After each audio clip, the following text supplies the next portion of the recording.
Eh bien, bonjour mes valeureux oursins de la Mésopotamie. J'espère que vous allez bien aujourd'hui. Moi, je suis excité au top, honnêtement, parce que c'est le grand jour où je vous offre mon preview du Samouraï MMA 1. La toute première carte de Samouraï MMA, le premier événement d'arts martiaux mix en territoire québécois depuis le 24 mai 2019. Et puis, on peut pas être plus excité que ça. Écoute, il s'est passé tellement d'affaires depuis le moment qu'on a appris que Samouraï MMA est une promotion qui faisait son entrée un peu dans le marché québécois. Et puis, écoute, il y a eu des embûches, il y a eu des moments où on s'est dit, Chris, ça arrivera rien que pas cette affaire-là, mais finalement, on est à quelques jours de l'événement. Et puis, je suis là pour vous offrir mon preview, mes analyses de chacun de ces combats-là. Puis, je dis bien mes analyses et non pas mes analyses et prédictions, parce que c'est fini ce temps-là. Je ne vous donnerai pas de prédictions sur ces combats-là, les boys, parce que honnêtement, le monde se fâche après moi là, quand je fais ça. Puis je suis tanné. J'ai pas envie que le monde se fâche après moi. J'ai envie qu'on soit content. Fait que je fais pratiquement la même affaire que je faisais. Je vous analyse chacun de ces combats-là. Je vous dis pas juste pas à faire. Je pense qu'un tel va gagner de telle façon. Vous déduirez bien ce que vous voulez en déduire de par les analyses que je vais vous donner.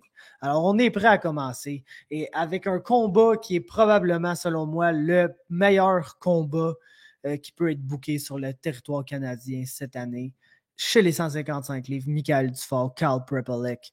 Et puis, écoute, c'est tellement un beau combat de la croisée des chemins. Tu as le vétéran de l'UFC qui veut revenir dans l'UFC, qui veut prouver que c'était pas une bonne idée de l'UFC de le laisser partir. Puis il affronte le hot prospect, le gars qu'on se dit, dans cette division-là, au niveau canadien, c'est probablement lui là, le prochain à avoir une opportunité, soit au Contender Series ou à juste faire le saut dans l'UFC. Ça va être un excellent combat, un très bon match-up très intriguant. Pour ce qui est de Mick Dufort, écoute, on l'a vu récemment, après une longue absence. Beaucoup de combats, vous allez voir, c'est un gros thème sur cette carte-là, une longue absence, parce que il n'y a pas eu d'MMA au Québec depuis 2019. C'est pas tout le monde qui était capable d'aller se battre à l'intérieur. En fait, c'est à l'extérieur. C'est très peu de gens, en fait, qui étaient capables d'aller se battre à l'extérieur.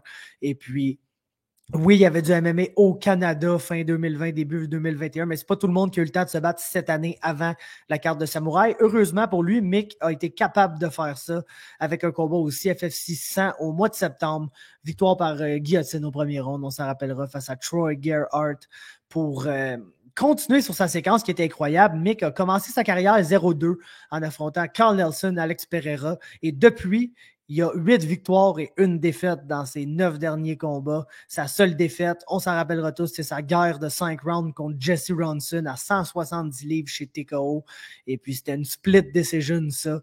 Et on connaît Mick, le gars a 100% de finishing rate et n'a jamais été fini. Fait que dans le fond, si ça se rend à décision, d'habitude, c'est les combats que Mick a perdus parce qu'il n'a pas été capable de finir son adversaire en dedans de la distance. Puis, comme on dit, c'est arrivé une fois dans les dernières années, littéralement, là, alors qu'il a fait ses débuts pro en 2012. Fait que ça fait quasiment 10 ans que Mick Dufort se bat pro. Ça va faire 10 ans l'année prochaine. Donc, ça fait longtemps, le gars qui n'a pas perdu de façon décisive dans un combat.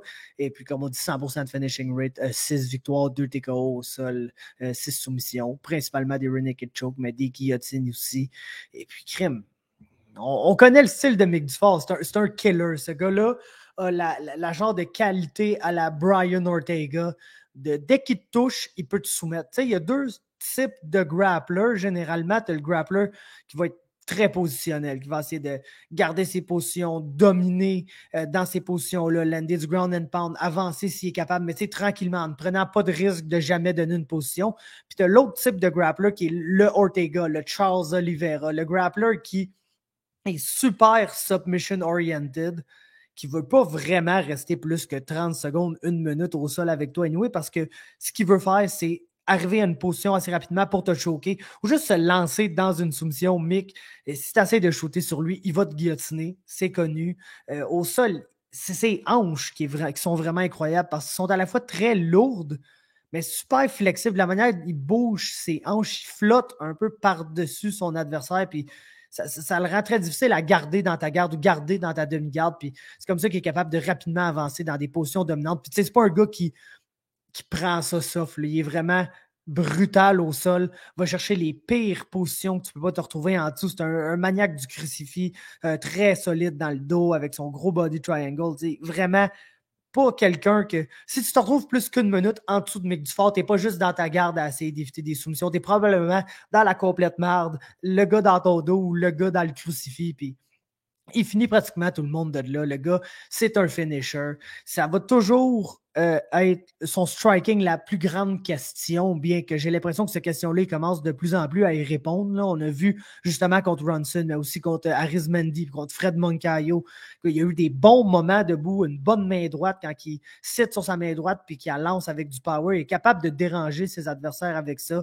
C'est sûr que dans le combat contre Prepolek, ça va être Prepolek le striker. C'est ça qui fait principalement Karl Prepolek, mais si vous vous rappelez ses combats dans l'UFC, c'est pas le gars avec la plus grande takedown defense. L'affaire, c'est que Mick, on l'a déjà vu avoir de la difficulté quand même à amener les combattants au sol. Là, si j'avais à prendre un bet, je vous dirais que son striking est peut-être meilleur que sa lutte selon ce qu'on a vu dans ses derniers combats, ce qui est pas grand-chose honnêtement, là, parce qu'il s'est battu 2 minutes 1 dans les 2-3 dernières années, puis je le sais que Mick n'a jamais arrêté de s'entraîner là, pendant la pandémie ni rien, fait c'est probablement en travaillant beaucoup avec Oli Aubin-Mercier, quelque chose qui a beaucoup amélioré puis qui va arriver avec une amélioration au niveau de sa lutte, mais des fois, surtout contre Ronson, on l'a vu essayer d'amener le combat au sol puis pas être totalement capable, puis des fois, il est juste mieux d'essayer une guillotine puis de se lancer sur son dos, puis à partir de là, il est capable de prendre la position, puis ça, c'est un point fort de la game de Mick, c'est que même si des fois, c'est pas le meilleur lutteur traditionnel, genre prendre une jambe, faire un single leg, il est capable de trouver des façons créatives d'amener le combat au sol pareil. Puis ça joue toujours en son avantage. Surtout contre un gars comme Karl Prepolek, qui je disais est principalement un striker. Quelqu'un qui est un gaucher, un autre gaucher. Mick Dufort n'affronte que des gauchers récemment, puis s'entraîne avec un très bon gaucher en Oli Aubin. C'est un combattant qui est complet, Karl Prepolek. On ne se le cachera pas, il est complet. Bon grappler, en général. Et surtout un striker, comme j'ai dit, surtout quelqu'un qui veut garder le combat debout. Il est capable de se battre en allant de l'avant et en allant de reculons. Mais sa game est vraiment volume over power. C'est quelqu'un qui va travailler derrière son jab, puis qui va prendre son jab pour initier la majorité de ses combinaisons, voire toutes ses combinaisons. Puis il est capable, avec des bons petits counters, là, c'était là de pincer quelqu'un, puis de surprendre quelqu'un, mais rarement on le voit avoir beaucoup de power dans ses punches. Fait que c'est un combattant qu'il faut qu'il travaille, il faut constamment qu'il garde un gros pace, il faut constamment qu'il mette du volume dans la face de son adversaire. Puis c'est sûr que le game plan contre Mick, ça va être essayer de se servir beaucoup de son jab puis beaucoup de footwork pour essayer de tourner alentour de la cage, probablement être le gars qui recule pour un peu avoir un head start sur les mouvements que Dufort va essayer de faire, puis ainsi ne pas se faire amener au sol parce que on l'a vu dans son dernier combat UFC contre Austin Hubbard. Si ça n'avait pas été des takedowns, je pense que Prepolek gagnait ce combat-là, mais il y a eu tellement de takedowns. Puis oui, il se relève bien, pas toujours de la bonne manière. C'est un gars qui va laisser des opportunités en se relevant. Puis tu veux pas faire ça avec Mick Dufort, tu veux juste pas que Mick Dufort se retrouve par-dessus toi. Fait que Karl Prepolek, s'il veut gagner ce combat-là, va devoir éviter les takedowns, le combat au sol à tout prix, puis même éviter le clinch où Mick est justement capable de, à partir de là, de se pogner une position, se lancer dans une guillotine. Il est excessivement dangereux. Dès qu'il met la main sur toi, il peut te soumettre. Puis Karl Prepolek va avoir à s'arranger que Mick ne mette pas la main sur lui s'il veut gagner ce combat-là.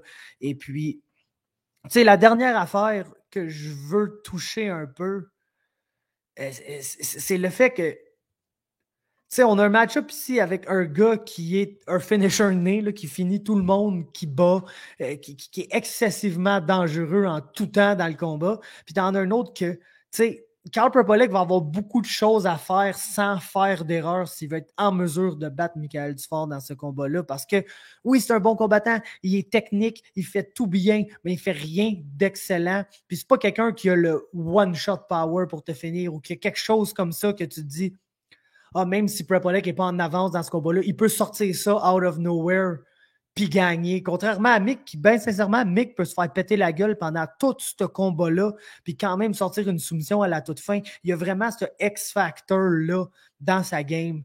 Puis c'est ça qui fait que ça va toujours être un match-up difficile pour Karl Prepolek, qui, comme on dit, revient de l'UFC, puis il s'est pas battu depuis longtemps, lui aussi, là, son dernier combat. Je pense que c'était en 2020, c'est peut-être en 2019, là, je vais vérifier direct site.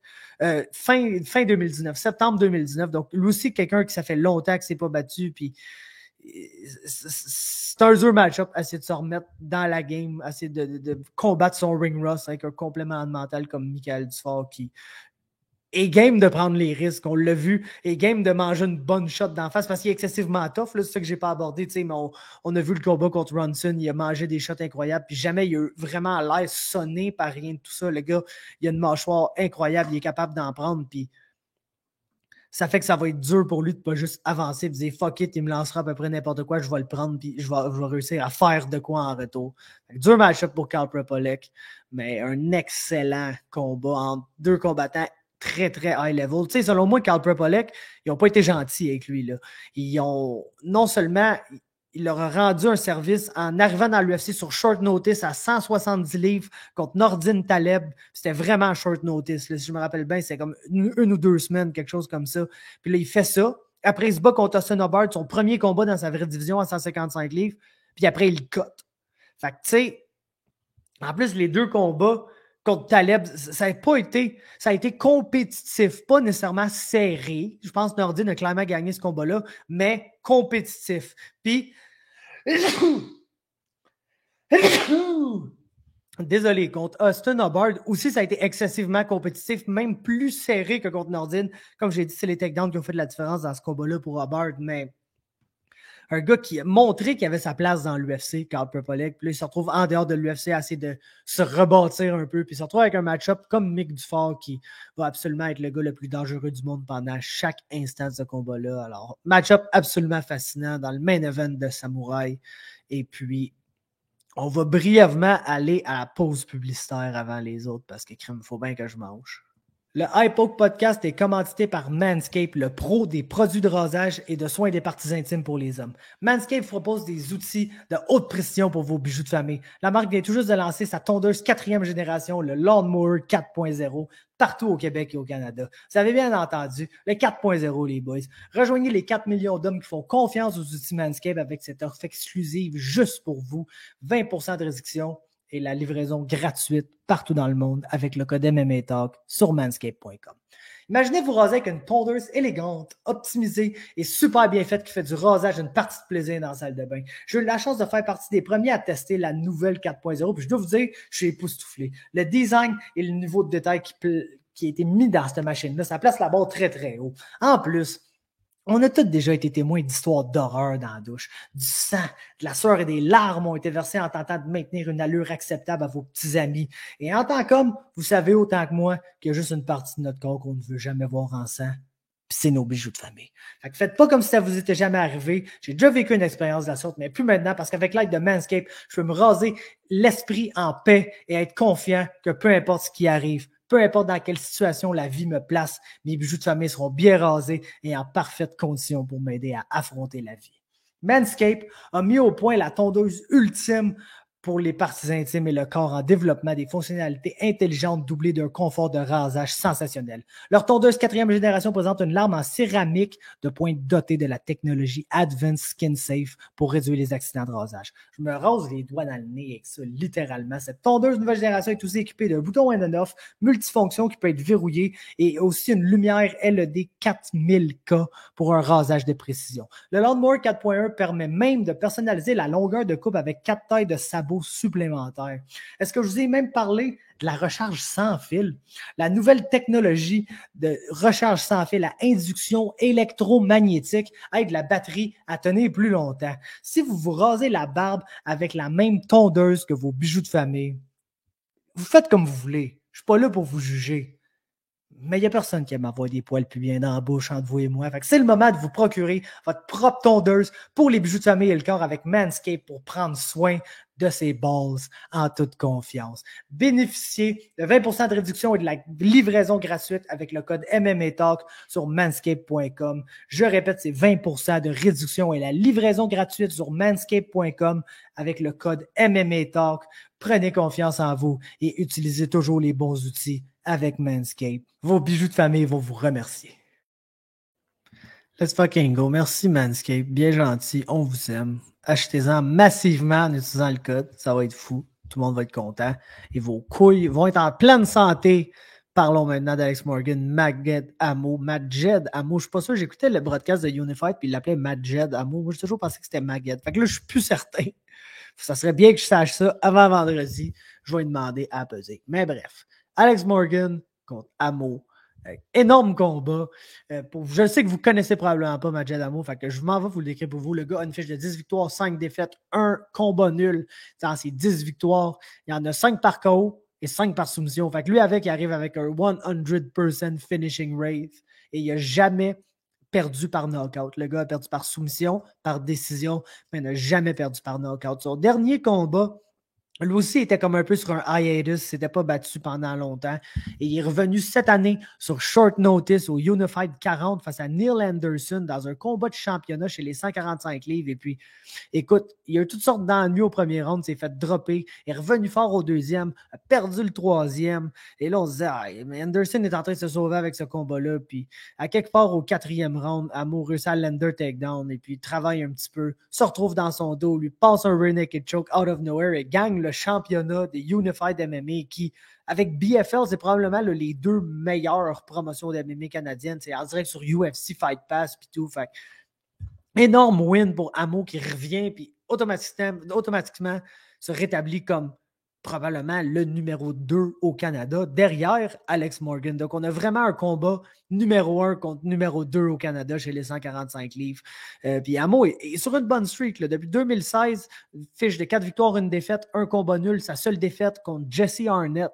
Puis c'est un gars du Canadian Martial Arts Center, le gym de Lee Main, qui amène du talent sur toutes les shows, dont Lee Main lui-même qui se bat sur short notice contre à peu près n'importe qui, même à 50 ans. Fait que vous comprendrez que c'est des fighters dans ce gym-là. Mais quand je vous dis c'est des fighters, c'est des vrais de vrais. Puis Amo, c'est exactement ça. Le gars va être dans ta face, que ça l'aille bien ou que ça l'aille mal, il va être dans ta face, puis il arrêtera jamais de se battre. Même si un moment donné, il se gaze out complètement à tellement keep un fast pace, il va continuer, même fatigué, il va continuer de se battre.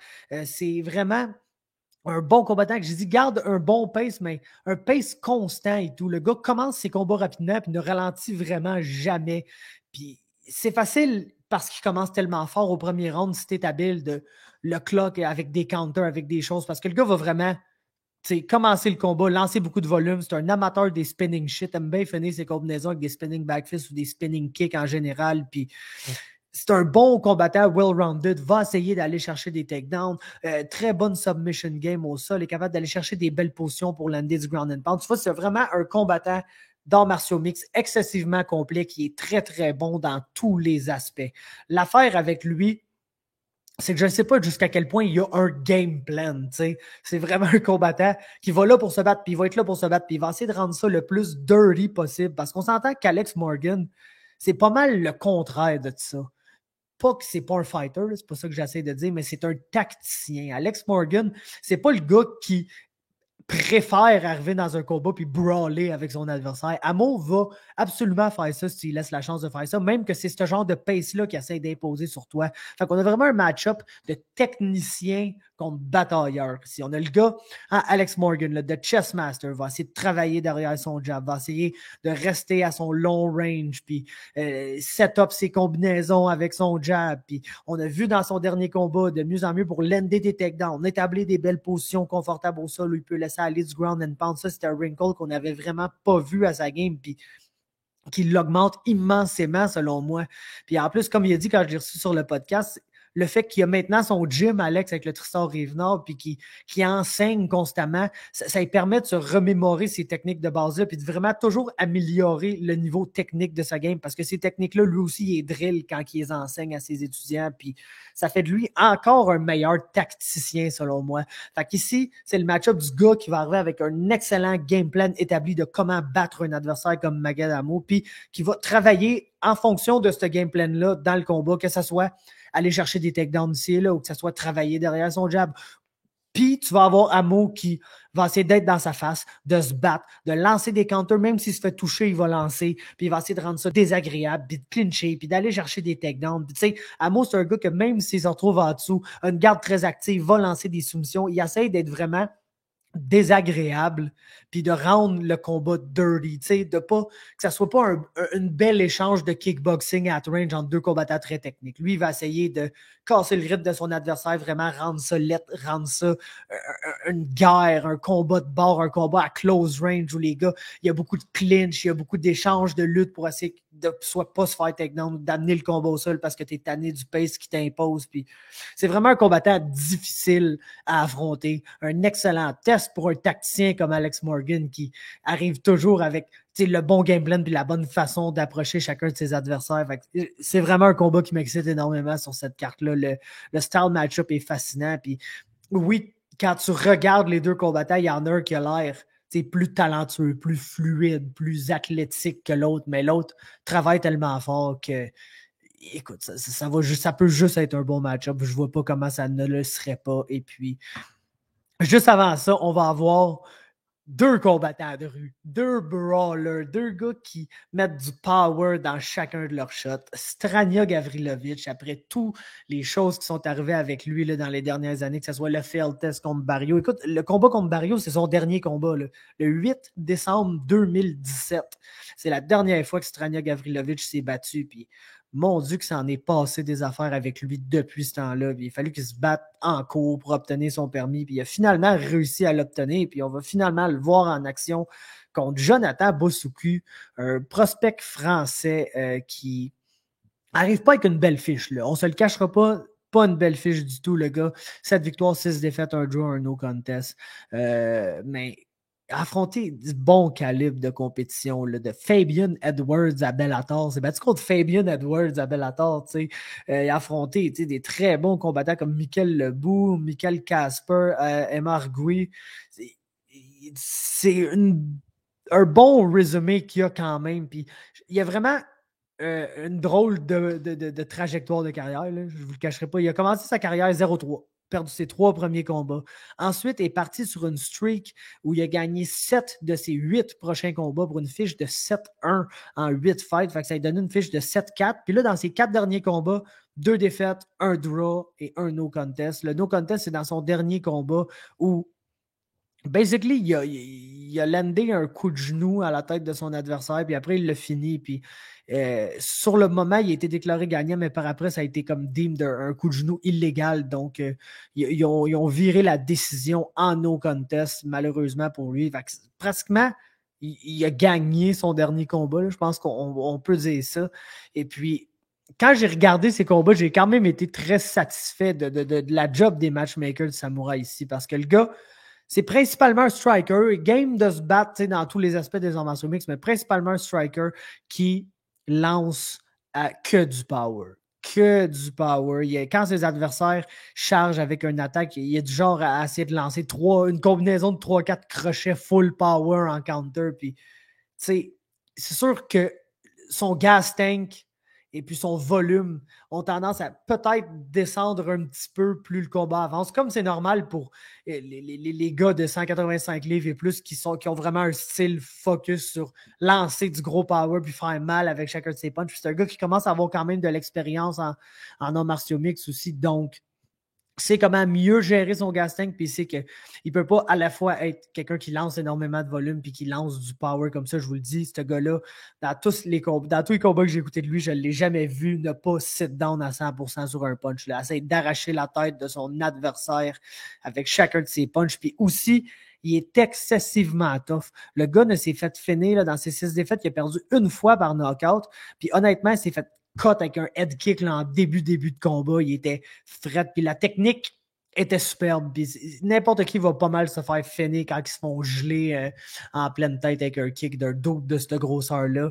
Donc, vraiment un combattant excessivement durable. Dans son dernier combat aussi, il a mangé des gros punchs, le gars. Puis souvent, sa réaction à manger ce gros punch-là, c'est d'essayer d'en lancer un plus gros en retour. Puis ça, c'est-tu pas exactement ce que Strania a fait? Genre, c'est pas exactement la game de Strania d'être méchant, puis de frapper fort, puis de lancer en retour, puis dès que tu manges un bon punch, d'en lancer un plus gros, comme son combat contre Michael Falcao. Ça me fait un peu penser au match-up contre Michael Falcao, dans le sens que t'as deux gars qui vont probablement stand à close range puis qui vont essayer de se faire très mal sur chacun des punches qu'ils vont lancer. Puis ça va être à voir si ça va durer pendant 15 minutes ou s'il y en a un qui va tomber. Puis honnêtement, Bosuku, on ne l'a jamais vraiment vu tomber, à part la fois qu'il s'est fait pogner en début de premier round. Strania, on ne l'a juste jamais vu tomber. Le gars, sur sa fiche, c'est littéralement un paquet de split decision, puis une disqualification contre Joe Valley. C'est ça, c'est défaite. Fait que t'as des gars qui frappent très fort, qui sont des finishers qui se font jamais finir, puis qui vont probablement les deux essayer d'être à close range puis se faire le plus mal possible. Ce qui va être intéressant de voir, c'est Strania, son conditionnement, parce qu'on l'a vu là, contre Barrio, puis on le sait que c'était pas la semaine qui était le plus en forme dans sa vie, là, si vous connaissez l'histoire, mais il a fait 5 rounds ultra aisément. Ce qui me fait penser qu'il va être capable de faire son 15 minutes comme si c'était rien, même si la dernière fois qu'il s'est battu, c'est basically en 2017, ce qui serait un facteur important dans n'importe quelle analyse, j'ai l'impression, mais ici, c'est Strania, puis c'est la joke de Weekend of Cocaine là, de John Jones, lui c'était une week of cocaine, puis il a quand même été faire 5 rounds contre Barrio qui est allé dans l'UFC après, puis qui a du succès là-bas. Donc, j'ai de la misère à croire que Strania, même ça fait longtemps que c'est pas battu, va avoir une moins bonne gas tank. Fait que je m'attends à une guerre, je m'attends à un brawl, je m'attends à un des combats les plus excitants de la soirée entre deux gros gars qui vont essayer de se faire très mal, puis que demander de plus?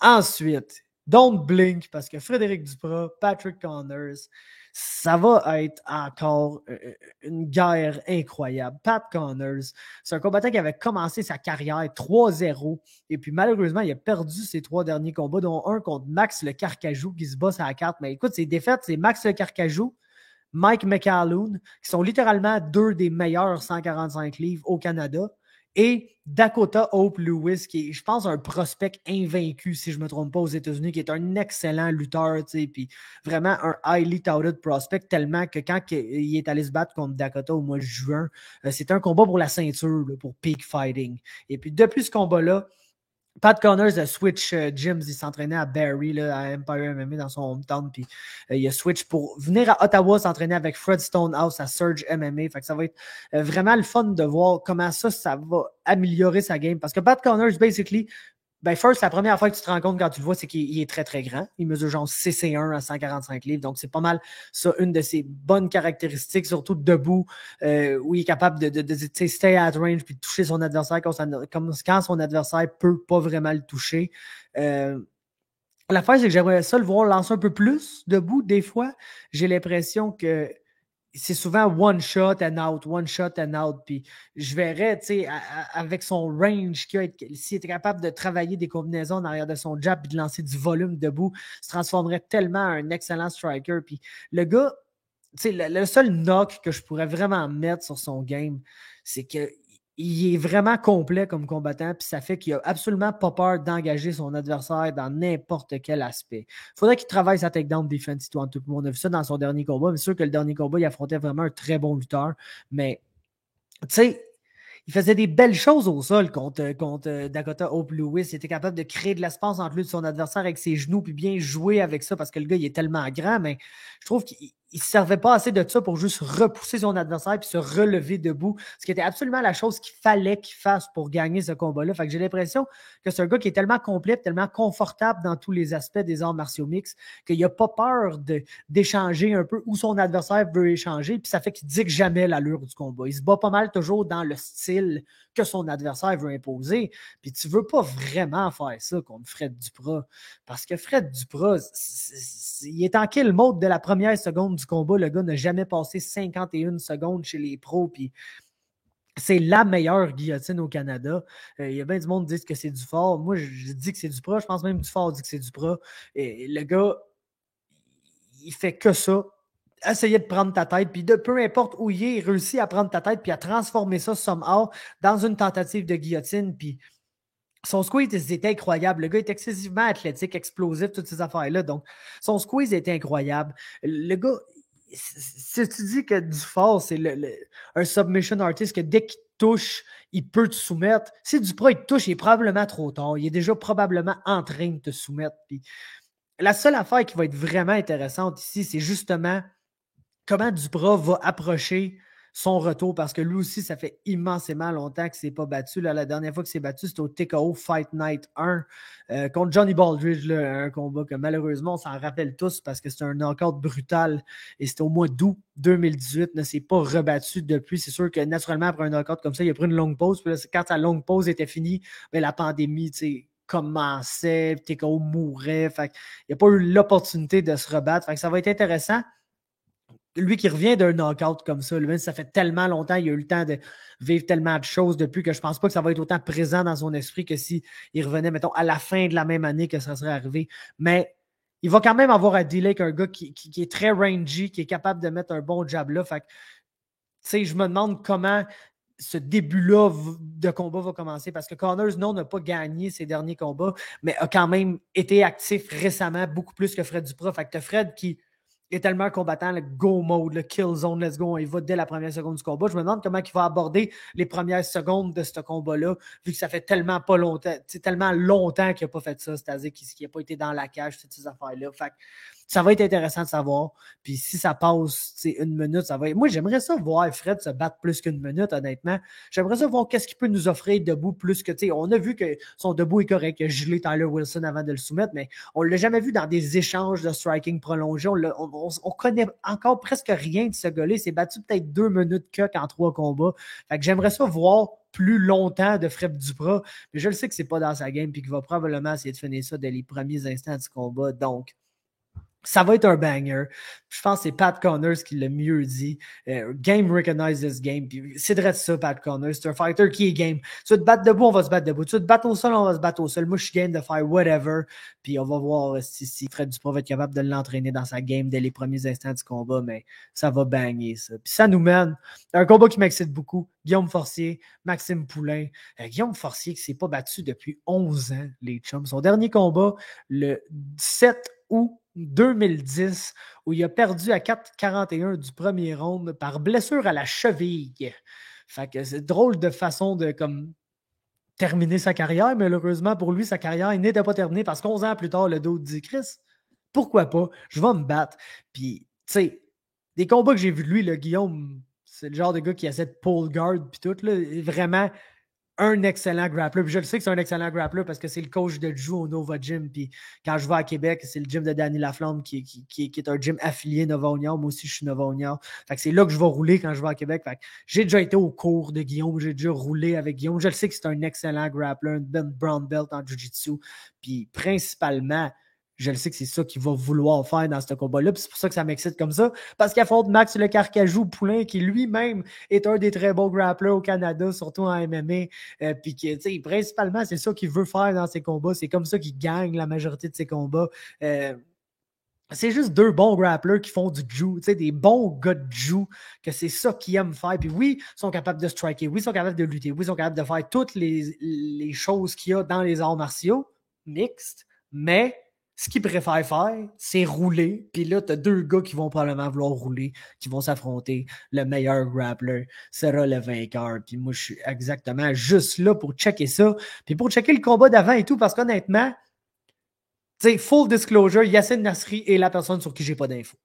J'ai essayé de lui demander si c'était possible de voir certains de ses combats. Il y a 2 combats pro. Un qui a gagné par soumission, l'autre qui a perdu par soumission. Et puis le dernier, le dernier qu'il a disputé, c'était en 2019. Puis il l'a perdu, c'était par Rear Naked Choke. Mais il a aussi gagné un combat par soumission. Puis, tu sais, de l'info que Manu m'a donné sur lui, c'est un grappler. C'est un gars qui veut principalement grappler. Il a commencé le jiu-jitsu, puis à partir du jiu-jitsu, a fait son chemin en MMA. Puis, et à ce qu'il m'a dit, le seul footage que j'aurais pu trouver de lui, c'était un grappling match. Puis je l'ai trouvé. Puis ça a l'air d'un bon grappler. Ça a l'air d'un grappler, tu sais, assez avancé, là, je dirais Purple Belt level, au moins de ce que j'ai vu dans un combat de 6 minutes. Là. Fait que, tu sais, j'ai rien. Là. Le gars pourrait arriver et se mettre à striker. Puis je serais genre, oh! Mais il a dit à Manu que c'était principalement un combattant au sol, puis qu'il avait commencé le MMA à partir du jiu. Puis la seule affaire que j'ai vue sur lui, ben, c'était du sol. Puis Pierre Tivierge, ben, lui aussi, c'est un gars qui aime bien rouler, qui est une bonne mauve en jiu, puis qui est un bon lutteur parce que Pierre est tellement petit, puis je sais qu'il faut arrêter de beat là, le drum, là, c'est comme quasiment Jeanne Mazon-Bon, il est asthmatique. Pierre Tivierge, il est petit. Pouvez-vous croire ça que Pierre Tivierge, il est petit? Avez-vous déjà vu Pierre Tivierge? Ben oui, il est petit. Mais Il a réussi à développer un style, tu sais, alentour de sa grandeur parce que Chris, il n'a pas le choix. Il est petit. Puis ça fait que c'est un bon lutteur. C'est un bon positional grappler qui voit très bien les backtakes puis prend très bien le dos lorsque l'opportunité s'offre. Fait qu'encore là, j'ai l'impression que c'est deux gars qui voudraient probablement se battre au sol, bien que Pierre a peut-être un avantage debout ici, puis peut-être un avantage au niveau de la lutte, je ne le sais pas. Je ne connais rien sur Yassine Nasri, comme je vous ai dit, mais Pierre est game de se battre debout ici. On l'a vu contre Crosswell, un peu se retrouver stock at range contre un très grand combattant, mais c'est un gars qui est game d'échanger debout. Souvent, c'est strike men à des takedowns. Il y a quelque chose que j'aime bien chez Pierre, ça je veux vous le dire. Il est capable de set up ses takedowns avec ses mains. Mais une autre chose qu'il fait très bien, des fois, c'est juste shooter un takedown là, naked de même. Là, juste genre, hey, check ça, le gros, je shoot. Puis là, pouf, il shoot. Puis là, à partir de là, ça devient une guerre où il y a du très bon chain wrestling. C'est un très bon chain wrestler. Il est capable de juste shooter un takedown naked en se disant je vais probablement pas le réussir, mais après je vais switcher un double ou je vais switcher à un foot trip ou à n'importe quoi d'autre. Puis c'est ceux-là qui finit après. Fait qu'il y a comme deux manières d'amener ses takedowns. Ça peut keep son adversaire guessing un petit peu de est-ce qu'il va essayer, le classique me lance un overhand puis shooter ou il va shooter direct puis essayer de me pogner avec son deuxième ou son troisième attempt. Fait que ça, c'est très intéressant. Si Yacine nous a pas joué des petits tours, il se pointe pour rouler avec Pierre Tivierge. Fait qu'encore un combat où les deux vont rouler, même moi, c'est le paradis des grapplers pour moi. Puis si vous voulez être au paradis des strikers, ben ça va être le premier combat de la soirée qui va être pour vous parce qu'on a Noah Crosswell face à Irvin Barred. Noah Crosswell, un gars d'Hamilton, Jocelyn's MMA, très bon coach, très bon gym. Et puis quelqu'un qui faisait pas mal, je trouve, contre Serge Dankos. Ne battait pas Serge Dankos, là, qui était excessivement explosif et un des meilleurs prospects au pays, basically. Mais faisait pas mal contre Serge Dankos dans ce combat-là. Il était capable d'utiliser des longues strikes at range. Ils sont paresseuses un peu des fois. C'est ça qui me faisait peur. C'est qu'il est main très basse. Des fois, il va lancer un jab super lazy. Puis c'est là-dessus qu'il se fait counter. Et puis c'est comme ça là, que Serge l'a eu avant de le finir. Mais t'as basically un bantamweight de 6 pieds qui est capable de rester à range, lancer des long strikes. Puis oui, des fois, ils sont paresseuses, mais c'est parce que le gars, il est vraiment très confortable et relax pour quelqu'un qui n'a pas beaucoup d'expérience. Là. Puis change beaucoup de stance. Quand même flat-footed, par exemple, je dirais. Pas le gars qui bounce beaucoup in and out of range, contrairement à son adversaire. Mais on a vraiment un style de combattant là, qui va essayer d'aller de l'avant, mettre du volume sur son adversaire, puis le garder loin de lui parce qu'il peut, parce qu'il mesure 6 pieds, puis il se bat à 135 livres. Irvin Barred, pour sa part, écoute, c'est un gars que j'ai checké ses combats, puis je suis excité de l'avoir ici, parce qu'il y a des très belles choses qu'il fait, puis il y a d'autres choses qu'il fait que t'es genre, oh, qui manque d'expérience ici, mais je pense que le produit brut d'Irvin Barred est vraiment excellent. Un gars de la Old School Academy là, de Gaétan Hurtel à Paris. Très bon kickboxer qui vient du Sanda, qui est un champion national de France en stand-up, qui a représenté le pays là, au championnat du monde et tout. Vraiment excellent kicker, super confortable sur ses pieds, un naturel debout, un excellent flow. Lui, il a plus le style bouncy, le bounce in and out of range, lead souvent avec des kicks, mais est capable de lancer des mains en arrière de ses kicks. Vraiment, un excellent striker, confortable. L'affaire, c'est que j'ai l'impression qu'il est un peu dans le mindset MMA de je dois tout faire. Puis dans son combat contre Julien Sau, il est allé lui-même chercher des takedowns, puis c'est collé dans la merde avec ça. Il s'est fait armbar raide dans son combat, puis il n'a jamais tapé. Là. Le gars, c'est un malade, il n'a jamais tapé, mais c'est fait armbar solide, c'est fait triangle solide, et ça parce que même s'il gagnait absolument le combat debout, il était là, mais moi je fais du MMA, donc allait chercher des takedowns, puis se retrouver dans ces échanges de grappling contre son adversaire, qu'on a vu plus tard dans ce combat-là, son adversaire, il poulait guard là, tellement que c'était que du combat au sol qu'il voulait faire, fait on est sur un bon striker qui va essayer de se battre dans tous les aspects. Je pense que ça peut être bon pour lui contre Crosswell, mais d'un autre côté, il y a le petit manque d'expérience ici, de reconnaître je fais tellement bien debout en ce moment que peut-être je ne devrais pas aller me battre au sol. Fait que c'est ça qui va être intéressant à voir, les ajustements qu'il va faire là. Mais comme je dis, le produit brut d'Irvin Barred est quand même excellent, très, confortable comme striker. Là, pour un gars qui a juste un combat pro, excessivement confortable sur ses pieds. Ça va être, je pense, très le fun d'avoir la chance de voir un bon kickboxer, un bon striker comme ça se battre ici contre un bon test en Noah Crosswell. Là, un gars qui mesure 6 pieds, qui a un style weird, qui est aussi game d'échanger dans tous les aspects du combat. Fait que ça va être intéressant de voir si Barrett est capable de reconnaître si je gagne debout, je vais peut-être pas aller au sol contre un d'autre qui va lancer des weird triangles avec ses jambes de 13 km de long. Donc, c'est ça qui est ça. Les 8 combats de la carte. Je suis hype comme jamais, les chums. Fait que likez ça, partagez ça à tout le monde. Faites savoir aux gens que c'est Samouraï MMA vendredi sur Fight Network, l'application Fight TV, en rediffusion par après sur RDS. Ça va être moi-même le commentateur en anglais. Fait que manquez pas ça va être absolument incroyable. Je suis super hype. Nous autres, on va être là. J'ai Greg dans la place, j'ai Max Carabine dans la place. On va vous poster tous les résultats. On va être là pour la pesée de main. On va avoir du contenu par après, toute la patente. C'est une fin de semaine de MMA incroyable. Surtout que nous, on s'en va au BTC là, le lendemain à l'autre bout de l'Ontario. Fait que road trip, toute la patente. Mais écoute, excessivement hype pour cette carte-là. Supportez vos athlètes québécois, que vous soyez sur place, que vous l'écoutiez sur Fight TV, sur Fight Network. Supportez vos athlètes québécois. Partagez leurs publications sur les réseaux sociaux. Faites du bruit pour eux parce que le MMA au Québec est back. Puis il faut qu'on aille l'appui de tout le monde pour que cette promotion-là marche, qu'ils soient capables de faire un peu d'argent, assez d'argent pour rester puis continuer à présenter d'autres combats. Donc, temps vraiment excitant. Merci d'avoir été à l'écoute. C'était mon preview du premier Samouraï MMA. Et puis, on se voit tout le restant de la semaine. Il va y avoir du contenu toute la semaine sur la page. So, check it out. Puis, merci beaucoup d'avoir été